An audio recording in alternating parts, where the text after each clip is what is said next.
Hey guys, tonight we slip quietly into the candlelit world of medieval marriage. Picture narrow streets of a stone town at dusk, bells tolling faintly as if they're inviting you somewhere important. You probably won't survive this story without dozing off, but that's the point, isn't it? So before you get comfortable, take a moment to like the video and subscribe, but only if you genuinely enjoy what I do here. And hey, drop your location and local time in the comments so we can see just how far this strange little family spreads. Now, dim the lights, maybe turn on a fan for that soft background hum, and let's ease into tonight's journey together. You find yourself in a world where marriage isn't just about romance, it's about survival, alliances, and sometimes a fair bit of luck. Nobles sign contracts over goblets of wine. Peasants whisper promises while standing in muddy fields, and the church quietly oversees it all, making sure God's stamp is on every vow. Scholars still argue whether love had any real role here, or whether it was more like a business deal with incense on top. One mainstream fact, you notice. By the 12th century, the Catholic Church had tightened its grip, declaring that marriage was a sacrament, sacred, binding, unbreakable, at least in theory. And yet, here's the odd detail. Some couples literally just exchanged vows at the village well in front of witnesses, and voila, they were married. No big gowns, no fancy halls, just a few nods and maybe a shared loaf of bread. It's funny, isn't it? A world both so rigid and yet so strangely casual. You wander through it slowly, sensing that what we're about to uncover isn't just about weddings. It's about the way people lived, dreamed, and sometimes schemed. You drift into the bustling home of a peasant family preparing for a wedding. The air smells of bread baking, herbs drying, and a touch of smoke from the hearth. The bride isn't draped in white satin. She wears her best linen shift, dyed perhaps in russet or faded blue. The groom? A patched tunic, polished boots, and nervous hands. Here's the historical fact. Peasant weddings were less about luxury and more about community. The whole village often pitched in. One family offered bread, another a jug of ale, another chicken, and in many cases, the couple had to wait until harvest season was over because no one had time to marry when fields needed plowing. An odd detail slips in. Shoes were sometimes stolen from the bride and tossed on the roof, believed to bring luck, or maybe just laughter. It's a small prank in a world where joy had to be pulled out of scarcity. Scholars still argue whether these peasant weddings were genuinely festive or just another chore, squeezed between endless labor. But as you sit there, watching children giggle, dogs begging under the table, and neighbors clapping rhythmically, it feels like joy found its way in. There's something charming in the simplicity. No golden chalices, no sprawling banquets, just people weaving happiness from what little they had. You lean back. The fires glow on your cheek, letting the warmth of their togetherness seep into your sleepy thoughts. Now the scene shifts. You're inside the vaulted hall of a noble. State. Candles burn against stone walls, tapestries ripple faintly in the draught, and long wooden tables groan under roasted meats and honeyed wine. The bride, cloaked in saffron silk, looks less like a dreamer and more like a pawn in a careful game. Here's the fact. For nobles, marriages were rarely about love. They were alliances. A duke's daughter might be married off to cement peace, or a baron's son might wed a wealthy merchant's heir to refill dwindling coffers. Love was optional. Dowry was essential. Oddly enough, gifts sometimes included livestock. Imagine a bride walking into her new life accompanied not by bridesmaids, but by a cow and a chest of linens. Romantic, right? Scholars still argue whether these noble women had any agency at all. Some records suggest a few managed to push back, refusing suitors, negotiating dowries, even orchestrating annulments. But mostly, they sat silent under the weight of politics. You sip from an imagined goblet, the wine rich but heavy, as the hall hums with laughter and deals whispered behind embroidered sleeves. The bride glances your way, her eyes distant, maybe hopeful, maybe resigned. You realize you're not just watching a wedding, but the signing of a treaty wrapped in lace and candlelight. The church bells echo again, and you find yourself in a small stone chapel, its windows narrow slits letting in only slivers of light. A priest in heavy robes stands before a nervous couple. a Latin prayer rolling off his tongue. The villagers squeeze inside, the smell of damp cloaks mixing with candle smoke. Fact, by the 13th century, the church had declared that a priest's blessing was necessary for a valid marriage. No blessing, no heaven-endorsed union. Oddly enough, many couples still jumped the broom informally, making promises before God but without clergy. Some were later dragged back to the church to make it official. Scholars still argue whether the church's dominance was about faith or about control, keeping track of inheritances, land, and power. You watch as the bride bows, the priest's hands raised. It's less about her love and more about ensuring that society's machinery ticks along smoothly. Step outside and the world is noisy again, this time a marketplace wedding. Merchants shout, stalls brim with figs and onions, and amid the chaos, a couple exchanges vows right in front of curious strangers. Fact, street weddings were not uncommon. Witnesses mattered more than walls. The quirky part? Rings weren't always rings. Sometimes grooms gave knives, belts, or even a spoon as a token. Imagine being handed a fork and told it's proof of eternal devotion.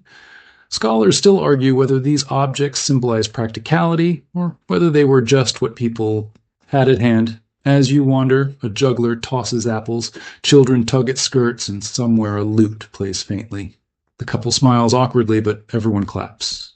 It's messy, noisy, but deeply human. You drift into the countryside, where a village green becomes the wedding hall. The May sun warms the earth. Flowers woven into garlands hang between wooden poles, and peasants circle in a dance that feels older than the church itself. Fact, seasonal festivals often doubled as prime wedding days, aligning human joy with nature's rhythm. Odd detail. Some villages had the charivari, a noisy ritual where newlyweds were serenaded with pots, pans, and rude songs to bless the marriage. Scholars still argue whether this was friendly, fun, or public shaming. The bride's laughter rings out, the groom trips, and the crowd roars with cheer. It's raw, it's clumsy, and it's beautiful in its own rough way. Night falls, and you sit near a fire in a noble courtyard. Musicians strum soft notes on lutes while jugglers perform. Guests sip spiced wine, shadows flickering on their cloaks. Fact, weddings among the wealthy often lasted for days. Banquets, hunts, and tournaments rolled into one. Oddly enough, even in grand feasts, food shortages sometimes forced watered-down wine or stale bread. Status glittered, but stomachs still grumbled. Scholars still argue whether these displays were genuine celebration or just political theater. You lean against the stone wall, watching torches sway in the night breeze. For a moment, it feels like a festival of light, binding strangers together under banners of heraldry and flame. The scene quiets as you slip into a chamber lit by a single candle. A bride sits, face veiled, as women braid her hair with ribbons. She whispers nervous prayers, clutching a sprig of rosemary for luck. Fact, bridal rituals often included herbs, rosemary for loyalty, wheat for fertility. An odd tradition. Some brides had their shoes nailed to the floor until a coin was paid to free them, a playful ransom before marriage could proceed. Scholars still argue whether such customs empowered women with symbolism, or reduced them to tokens and games of superstition. Her eyes flicker toward you, half afraid, half curious, as though you're another omen in this strange, ritual-filled night. Dawn breaks on the wedding night's aftermath. Outside, the village buzzes with gossip, while the couple lies in a modest bed, straw crackling beneath linen sheets. Neighbors might even crowd outside the window, waiting for proof of consummation. Fact, in many regions, a marriage wasn't considered complete until the act was witnessed, or at least loudly proclaimed. Oddly enough, sheets were sometimes displayed, publicly the next morning, stained or not, as a symbol of honor. Scholars still argue whether this was about morality or just community nosiness. You feel a shiver. It's intimate, intrusive, and strangely ritualistic, as though privacy was a luxury no one could afford. Now you find yourself in a smoky tavern where common folk celebrate. Tankards slam, fiddles scrape, and the bride and groom are hoisted onto benches. Someone spills ale, someone sings off-key, and laughter rattles the rafters. Fact. Taverns often became extensions of wedding halls, especially when homes were too small. Odd moment. Occasionally, the bride was mock-kidnapped mid-feast, and the groom had to ransom her back with another round of drinks.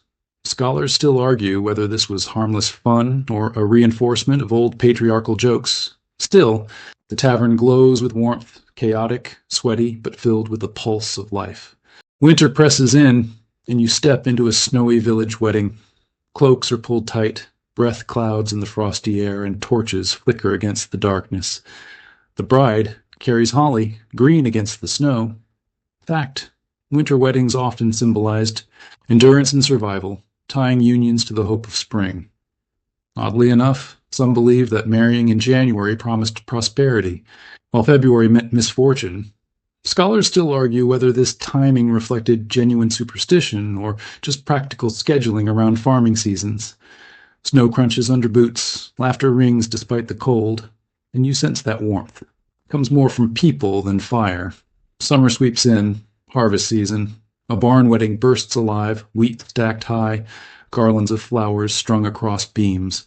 Villagers dance barefoot on straw while fiddlers play frenzied tunes. Fact.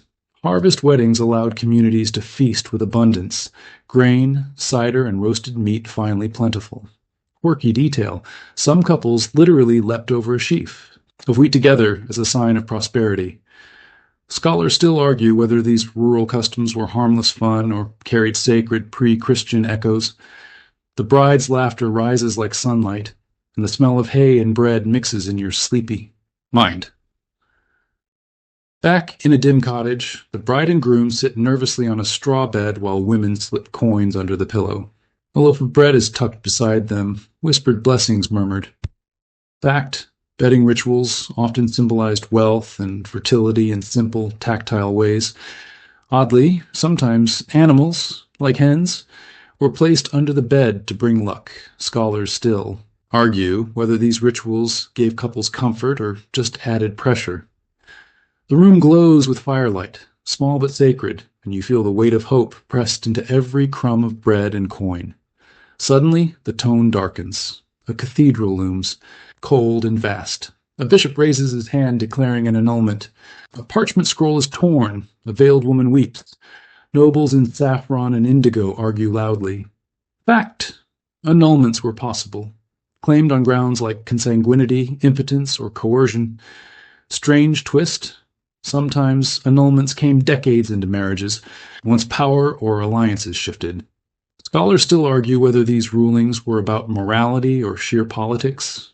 You stand in the shadows, the echo of voices sharp against stone, sensing how fragile vows could be when crowns were at stake. Finally, twilight falls over a hillside. Golden mist drifts, stars faintly gilded overhead.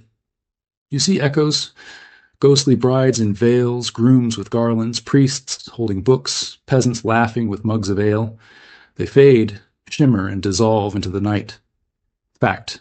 Medieval marriage, with all its chaos, was the cornerstone of society, binding families, land, and faith. Oddly, despite all the rules, many couples still eloped, proving love found cracks in every wall. Scholars still argue whether medieval marriage was about control or community. You breathe out slowly, the weight of centuries fading with the mist, leaving only a soft calm. And so you've wandered through 1,000 years of vows and veils, feasts and fasts, laughter and tears. The bells have quieted now, the feast long ended, the garlands wilted. What remains is a hush, a sense that the echoes of those unions still ripple through time. Picture yourself standing at the edge of that twilight hillside once more. The golden mist drifts across fields where peasants once danced, where nobles once bargained, where brides once whispered prayers into the night. It's quieter now, only the soft rustle of grass, the distant call of an owl, and the faint shimmer of stars overhead. You feel the weight slip from your shoulders, as though all those voices, priests, singers, gossips, jokers, have gently bowed out, leaving only you in the stillness. Your breathing slows, the world narrows to the simple rhythm of your own heartbeat, steady and calm. If you close your eyes, you might still see a candle's flame, flickering on stone or hear the soft chords of a lute drifting across a courtyard. But even those fade, becoming only shapes in the dark, soft enough to lull you deeper. Let your mind wander, loose and easy. You've traveled through centuries tonight, and now the journey is over. Nothing to analyze, nothing to decide, just the quiet comfort of knowing that history's noise has softened into a lullaby. End of script. Sweet dreams.